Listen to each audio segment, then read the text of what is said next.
دینی اور سماجی رہنما ملک ناصر امان صاحب، محترم جناب ہمارے جیو ٹریول کے مالک، ہمارے محبت والے نعت خان محمد مرید مغل صاحب اور اہل عقیدت و محبت جناب لطیفی صاحب، اور اس جامع مسجد کے امام اور خطیب اعلیٰ حضرت مولانا قاری محمد یونس صاحب قادری دامت برکاتہم العالیہ، میں اس مسجد کی توسیع کے پروگرام پر قاری صاحب کو بھی اور ان کی انتظامیہ کو مبارکباد پیش کرتا ہوں، اور آج کی اس محفل کے نقیب جناب صوفی محمد مشتاق صاحب دامت برکاتہم العالیہ، اور آج کی یہ عرفانی اور نورانی اور وجدانی محفل جو داتا صاحب حضور کے عرص مبارک کے عنوان سے معمول ہے، اس کے بانی صوفی واصفہ جناب صوفی میاں غلام حیدر صاحب دامت برکاتہم العالیہ،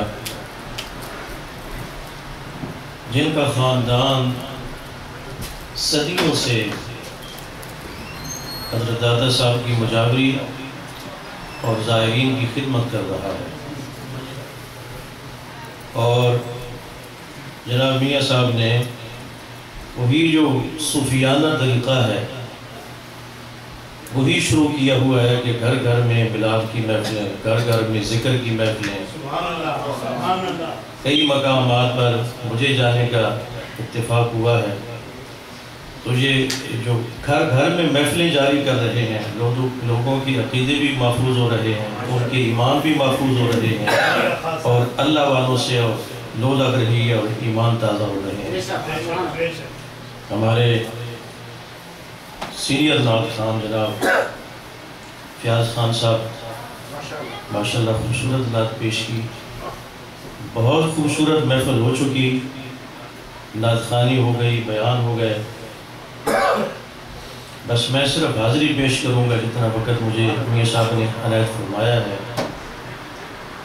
داتا صاحب سے مجھے خصوصی عقیدت ہے، اور صبح کی نماز کے بعد جو میرے وظائف ہوتے ہیں ان میں جن ہستیوں کو میں روزانہ اِصال ثواب میں شامل کرتا ہوں اس میں حضرت داتا صاحب حضور کی ہستی شامل ہے، اور آپ بھی یہ معمول بنائیں کہ روزانہ فجر کی نماز کے بعد کچھ بھی پڑھ کے، جتنا آپ کو 5 منٹ 10 منٹ پڑھ کے تو سرکار سے لے کر جس ہستی کو شامل کرنا چاہیں شامل کریں، تو انشاءاللہ پورا دن اور پوری زندگی ان کا فیضان اور توجہ حاصل ہے۔ اللہ تعالیٰ ہمیں توفیق عطا فرمائے۔ اما بعد اعوذ باللہ من الشیطان الرجیم، بسم اللہ الرحمن الرحیم۔ الرحمن فاسأل به خبیرا، ان اللہ وملائکتہ يصلون على النبي يا أيها الذين آمنوا صلوا عليه وسلموا تسليما، الصلاة والسلام عليك يا رسول الله، الصلاة والسلام عليك يا حبيب الله، الصلاة والسلام عليك يا رحمة للعالمين، وعلى آلك وأصحابك يا شفيع المذنبين۔ اللہ کی حمد و ثنا اور اس کے حبیب اکرم نور مجسم شفیع معظم احمد مصطفیٰ حضرت محمد مصطفیٰ صلی اللہ تعالی علیہ وآلہ وسلم کی بارگاہ میں درود پاک کا نذرانہ پیش کرنے کے بعد جو میں نے الفاظ قرآن پاک سے تلاوت کرنے کا شرف حاصل کیا ہے، ارشاد باری تعالیٰ ہے الرحمن، وہ مہر والا ہے، فاسأل بہ خبیرا، اس کے بارے میں اس سے سوال کر، اس سے پوچھ جو اس کی خبر رکھتا ہے۔ الرحمن فاسأل بہ خبیرا، جو اس کی معرفت رکھتا ہے، جو اس کی پہچان رکھتا ہے، جو اس کی خبر رکھتا ہے، اس سے رحمان کے بارے میں سوال کرو۔ دیکھیں، ہم نماز پنجگانہ پڑھتے ہیں، اس کا ذکر کرتے ہیں، اس کو یاد کرتے ہیں، تو جس کو سجدہ کرتے ہیں، جس کی نمازیں پڑھتے ہیں، جس کا ذکر کرتے ہیں اور ساری زندگی اس میں لگا دیتے ہیں، اس ذات کی پہچان تو ہونی چاہیے۔ آج تو یہ ہے کہ لوگ سلام بھی اسے لیتے ہیں جس کو جانتے ہیں، تو جس کی ساری زندگی آپ عبادت کر رہے ہیں اس کو آپ جانتے ہی نہیں ہیں وہ کیا ہے۔ تو فرمایا اگر اس کے بارے میں جاننا ہے تو کیا کر، اس سے سوال کر جو اس کی خبر رکھتا ہے،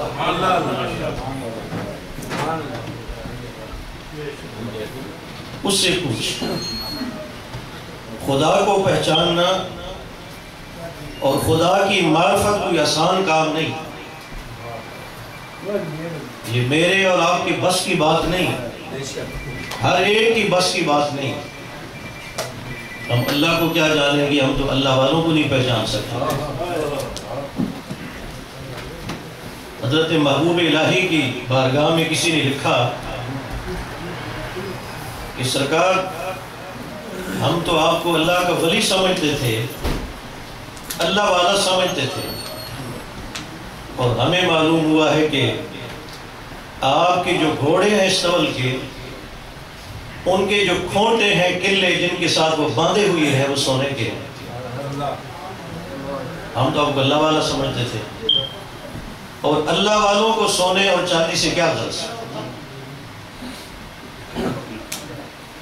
اور آپ نے جواب میں فرمایا کہ اگر ایسی ہی ہے جیسے تم نے سوچا اور سمجھا اور سنا ہے کہ ہمارے جو گھوڑے ہیں ان کے جو کھونٹے ہیں وہ سونے کے ہیں، تو تم نے یہ نہیں دیکھا کہ وہ ہم نے گاڑے ہوئے کہاں ہیں؟ وہ جو سونے کے قلعے اور کھونٹے ہیں ہم نے دل میں تو نہیں گاڑے ہوئے، وہ تو استبل میں گاڑے ہوئے، وہ تو استبل میں گاڑے ہوئے ہیں، وہ تو میں نے نہیں دیکھا۔ تو اللہ والوں کو پہچاننا مشکل ہے، اللہ کو کیا پہچانے گی؟ ولی می شناسی، ولی کو ولی پہچانتا ہے، ولی کی معرفت اور پہچان ولی ہی جانتا ہے۔ دلہن تک رسائی سوائے محرم کے اور کسی کی نہیں ہوتی، دلہن تک رسائی صرف محرم کی ہوتی ہے۔ تو اللہ والوں کو اللہ والے پہچانتے ہیں، اور اللہ کی پہچان اللہ والوں کے ذریعے سے ہوتی ہے۔ ہم کیا پہچانے؟ ایک گیلانی سادات میں سے حضرت بلیل رحمۃ اللہ علیہ ابو قلندر کے ابو مزار پر حاضر ہیں، گیلانی سادات تھے وہ، اور مراقبے میں گئے تو کشف ہوا اور حضرت نے فرمایا کہ تم جنگ میں جاؤ، حضرت حسو سائیں حسو جو ہیں ان کے پاس تمہارا فیض ہے، وہاں جاؤ۔ اور یہ حضرت بلیل رحمۃ اللہ علیہ جنگ میں پہنچے اور پھر ان کے گاؤں میں پہنچے، اور کچھ لوگ بیٹھے ہوئے تھے تو ان سے پوچھا کہ حضرت حسو کہاں ہے، کہاں رہتے حضرت حسو؟ جب انہوں نے یہ کہا تو وہ آگے مسکرانے لگے، اور ایک دوسرے کو کہنے لگے لو بھائی دیکھو اب حسو بھی حضرت حسو ہو گیا.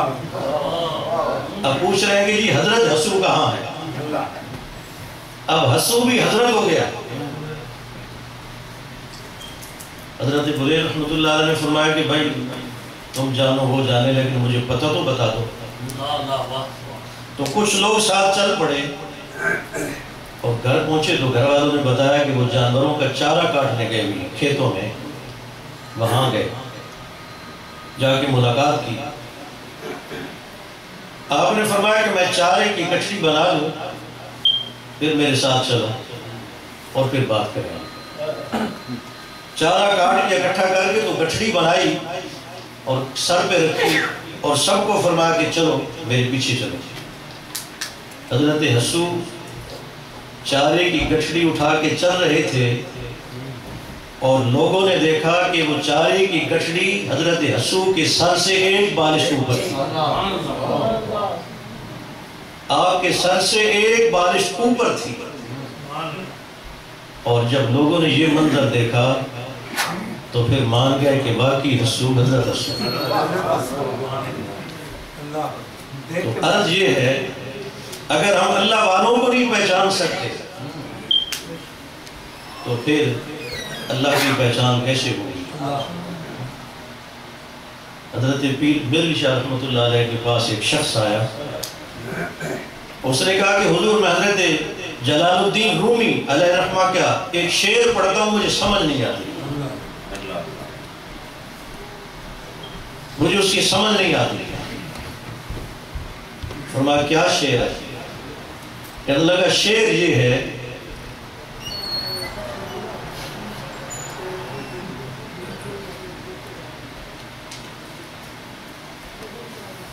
کہ دل بدس آور کے حج اکبر است, دل بدس آور کے حج اکبر است, از ہزارہ کعبہ یک دل بہتر است. سرکار یہ جو مولانا روم کا شعر ہے اس کی مجھے سمجھ نہیں آتی کہ جو ایک دل ہے, یہ ایک دل جو ہے یہ کعبے کے 1000 حجوں سے افضل ہے. اس کی مجھے سمجھ نہیں آتی. آپ نے فرمایا اچھا. شاہ جی نے ایسے آنکھیں بند کی اور ایسے آنکھیں کھولی, الٹی ہی چال چلتے ہیں دیوان گانے عشق, آنکھوں کو بند کرتے ہیں دیدار کی. فرمایا اس شعر کا مطلب یہ ہے کہ اگر کسی کا دل دکھا ہوا ہے اس کو سنبھال لے, اور اگر کسی کا دل ٹوٹا ہوا اس کو جوڑ دے. فرمایا ایک طرف ہزاروں حج ہیں کعبے کے اور ایک طرف ٹوٹے ہوئے دل کو جوڑ دینا, فرمایا یہ حجوں سے افضل ہے. اور یہی شعر کا مطلب ہے. مولانا فخر الدین رحمۃ اللہ علیہ انڈیا میں پالگی میں لوگ اٹھا کے لے جا رہے تھے, بازار سے گزر رہے تھے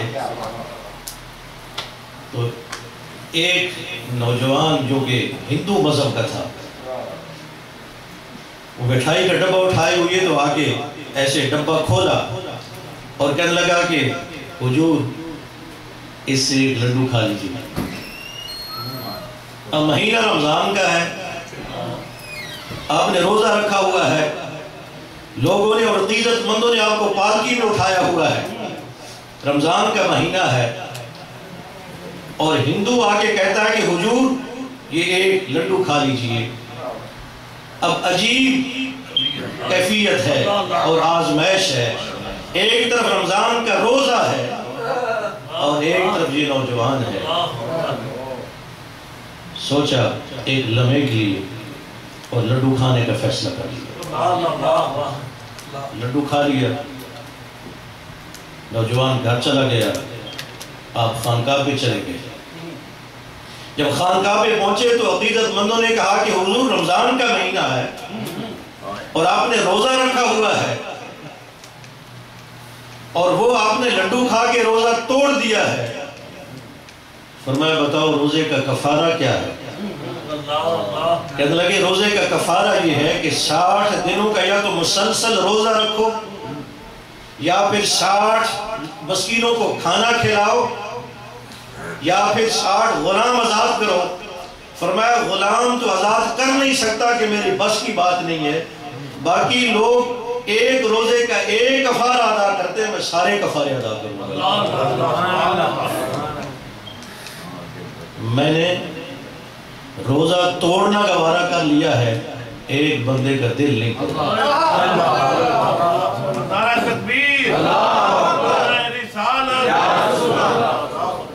فرمایا یہ اس کا مطلب ہے، اور پھر آپ نے ایسے آنکھیں بند کر دی اور پھر آنکھیں کھولی۔ فرمایا اس کا ایک اور مطلب بھی ہے۔ فرمایا وہ یہ ہے کہ جیسے سرکار نے ارشاد فرمایا کہ ہمارا دل جو ہے ایک خشک پتے کی طرح ہے اور جو ایک بڑے میدان کے اندر پڑا ہوا ہے اور خواہشات کے طوفان اور اندھیریاں اس کو کبھی ادھر لے جا رہے ہیں کبھی ادھر لے جا رہے ہیں۔ ہماری دل کی کیفیت یہ ہے، ہماری دل کی حالت یہ ہے، اور جب دل کی حالت یہ ہو جائے تو پھر دل کو سنبھال لینا، پھر دل کو سنبھال لینا اور اس طرح سنبھال لینا کہ اس دل میں خدا کی محبت پیدا کر لینا۔ فرمایا اب کیفیت یہ ہوگی، پہلے یہ تھا کہ تو کعبے کا طواف کرتا تھا، تیرا دل غافل رہتا تھا، اب تو جہاں بھی ہوگا تیرا دل خدا کی ذات کا طواف کرے۔ فرمایا یہ اس کا مطلب ہے، اور پھر آپ نے ایسی آنکھیں جھکا لی اور پھر آپ نے آنکھ اٹھائی۔ فرمایا اس کا ایک اور مطلب ہے۔ حضور وہ کیا ہے؟ فرمایا قلب المومن عرش اللہ، مومن کا دل اللہ کا عرش ہے، مومن کا دل اللہ کا عرش ہے، اور نبی کریم صلی اللہ تعالیٰ علیہ وسلم نے فرمایا کہ اللہ کہتا ہے کہ میں زمین و آسمان میں نہیں سماتا، ہاں میں مرد مومن کے دل میں سما جاتا۔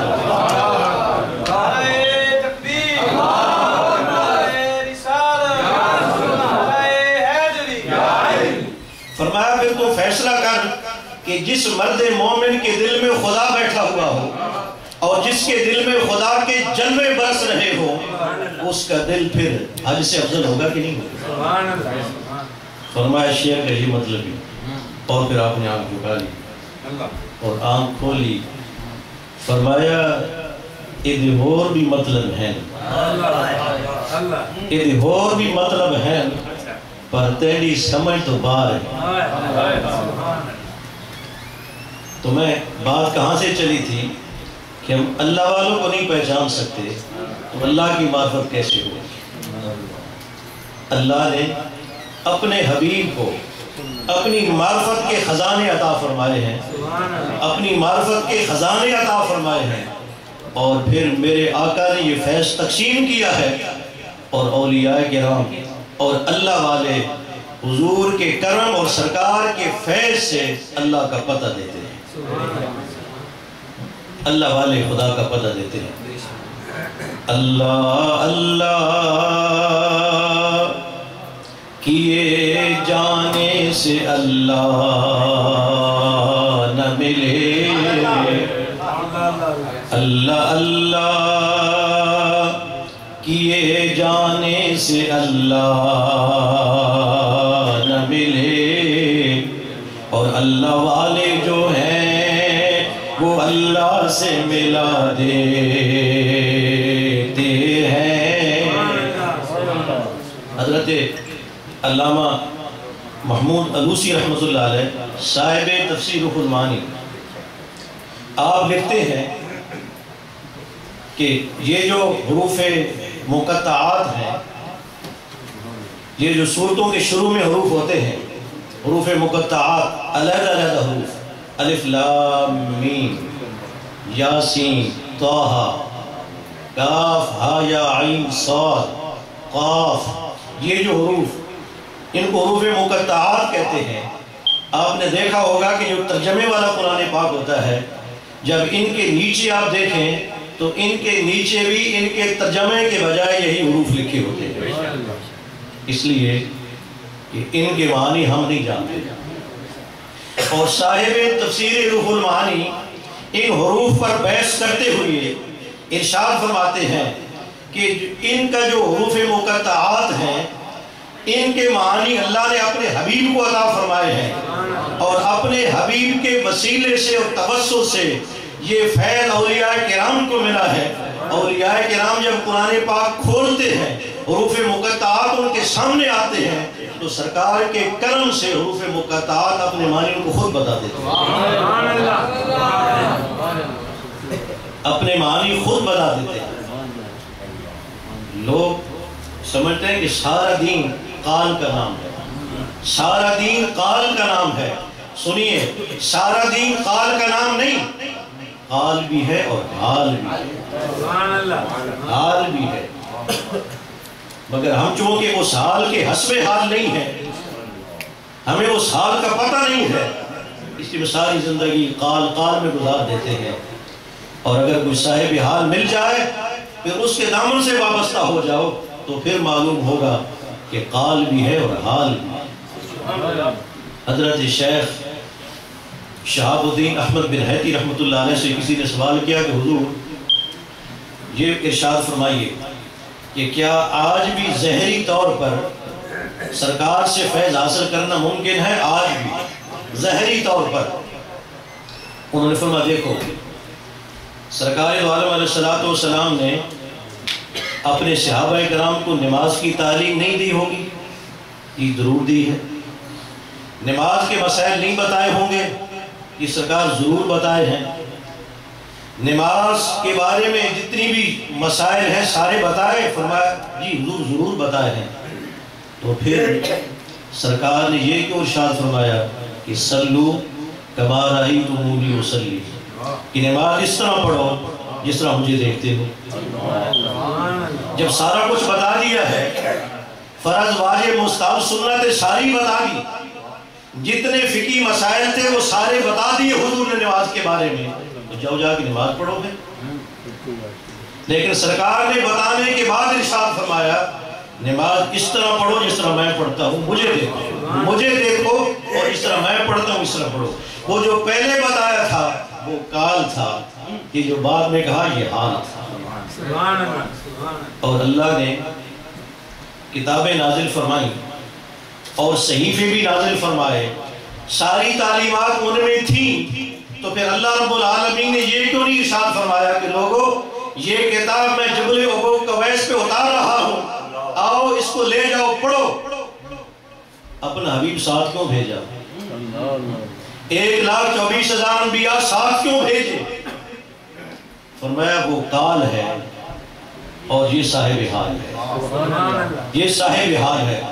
تو فرمایا اگر یہ خدا کی عادت ہے کہ وہ قال بھی نازل کرتا ہے اور حال بھی نازل کرتا ہے، اور سرکار کا طریقہ بھی یہی ہے، آپ قال سے بھی بیان فرماتے ہیں، اپنا حال بھی پیش کرتے ہیں، اگر یہ خدا کا بھی طریقہ ہے، سرکار کی سنت بھی ہے، تو فرمایا پھر یہ سلسلہ ختم کیسے ہو سکتا ہے؟ آج بھی جاری ہے، آج بھی جاری ہے۔ فرمایا آج بھی ایسے لوگ ہیں کہ جو سرکار سے پوچھتے ہیں پہلے پھر حدیث بیان کرتے ہیں۔ فرمایا جو علماء ہیں، جو صاحب قال ہیں، وہ سند پڑھتے ہیں اور حدیث بیان کرتے ہیں، اور جو صاحب حال ہیں وہ پہلے سرکار سے پوچھتے ہیں پھر حدیث بیان کرتے ہیں۔ جو صاحب حال ہے، اگر کوئی صاحب حال ملے تو حضرت غوث العظم آپ بیان فرما رہے ہیں، اور آپ کے سامنے حضرت شیخ علی حسن بیٹھے ہیں سامنے، اور کیا ہوتا ہے کہ اچانک ان کو اونگ آ جاتی ہے۔ جب ان کو اونگ آئی ان کی آنکھ لگی تو حضرت ممبر سے اترے اور ایسے کھڑے ہو گئے،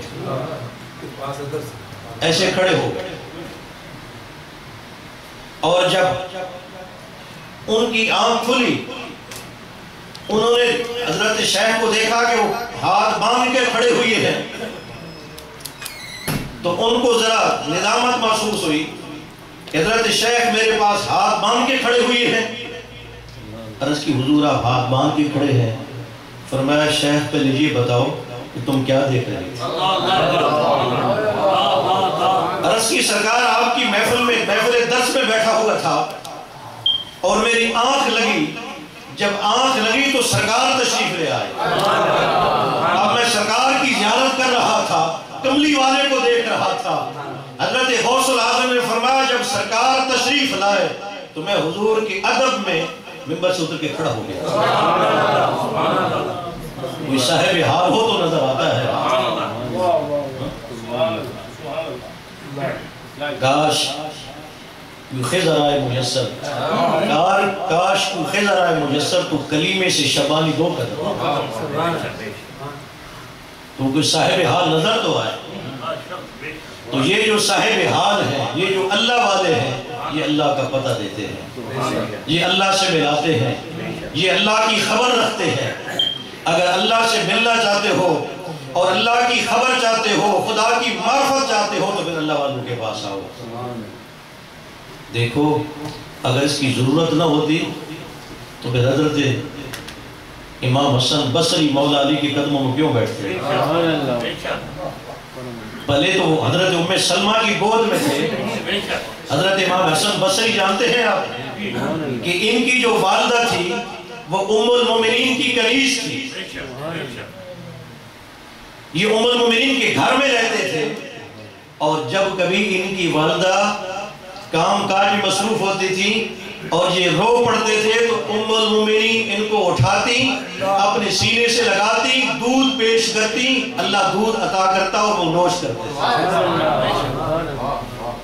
مگر حسن بصری کو پھر بھی مولا علی مشکل کشا کی بارگاہ میں بیٹھنا پڑا، اور ایک سب سے بڑی فقہ کا امام اعظم ابو حنیفہ 2 سال امام جعفر صادق کی خانقاہ پہ کیوں بیٹھے رہے، اور کیوں ارشاد فرمایا اگر میری زندگی میں یہ 2 سال نہ ہوتے تو میں ہلاک ہو جاتا۔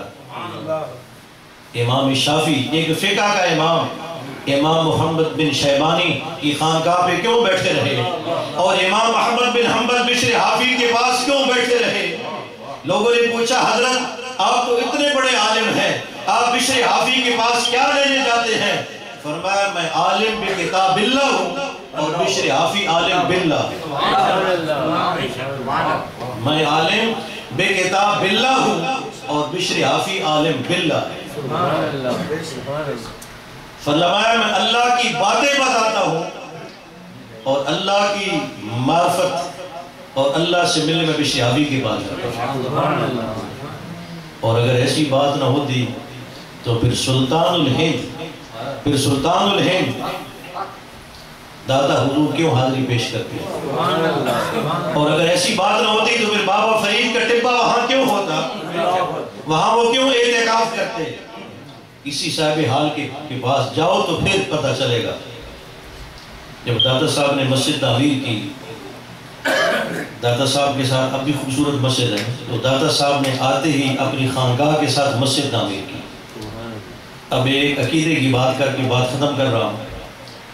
گولڈن شریف جائیں پیر میر علی شاہ کا مزار ساتھ مسجد، دادا حضور جائیں تو دادا صاحب کا مزار ساتھ مسجد، بابا فرید کے جائیں تو بابا جی کا مزار ساتھ مسجد، سلطان الہند کی بارگاہ میں حاضر ہوں تو آپ کا مزار ساتھ مسجد، کئی مسجد۔ اب سوال یہ ہے کہ لوگ کہتے ہیں کہ تم داتا حضور جاتے ہو داتا کی عبادت کرنے کے لیے، ارے داتا کی حضور کی عبادت کرنی ہوتی تو داتا کے پاس مسجد کیوں تعمیر کرتے؟ اگر سلطان الہند کی عبادت کرنی ہوتی تو وہاں مسجد کیوں بناتے؟ معلوم ہوا ہم عبادت اللہ کی کرتے ہیں، فیض ان سے حاصل کرتے ہیں۔ اور جب آپ نے مسجد تعمیر کی تو کسی نے کہا کہ مسجد کا محراب ٹھیک نہیں ہے، محراب ٹیڑھا ہے، مسجد کا درست نہیں ہے، کعبے کی سمت میں نہیں ہے۔ داتا حضور نے تک بات پہنچی، آپ نے فرمایا اچھا، آپ نے دعوت کی، سب کو لنگر کھلایا بٹھایا، عصر کی نماز آپ نے پڑھائی، صفیں بنی، سب لوگ پیچھے کھڑے ہو گئے، اور جب دوسری رکعت میں پہنچے تو جتنے داتا حضور کے پیچھے مقتدی تھے، جتنے پیچھے کھڑے تھے، سب نے دیکھا کہ سامنے کعبہ ہے، سامنے کعبہ ہے۔ کوئی صاحب حال ملے تو پھر وہ دکھائے۔ تو عرض آخر میں یہی گزارش ہے کہ حضرت میاں صاحب نے داتا صاحب کا عرس سجایا، ہمیں بلایا، ہم سب کو اکٹھا کیا۔ یہ داتا صاحب کی صحبت ہے، یہ داتا صاحب کا عرس داتا صاحب کی صحبت ہے، کسی بھی بزرگ کا عرس اس کی صحبت ہے۔ ان بزرگوں کی صحبت میں جاؤ، اللہ والوں کی صحبت میں جاؤ، نسبت حاصل کرو، تعلق پیدا کرو، اس لیے کہ اس نشانی کے جو سگ ہیں وہ نہیں مارے جاتے، اس نشانی کے جو سگ ہیں وہ نہیں مارے جاتے۔ حشر تک رہے میرے گلے میں پٹا تیرا، ان کا پٹا اپنے گلے میں ڈال لو۔ اللہ کی بارگاہ میں دعا ہے اللہ ہم سب کو داتا حضور کا فیضان عطا فرمائے۔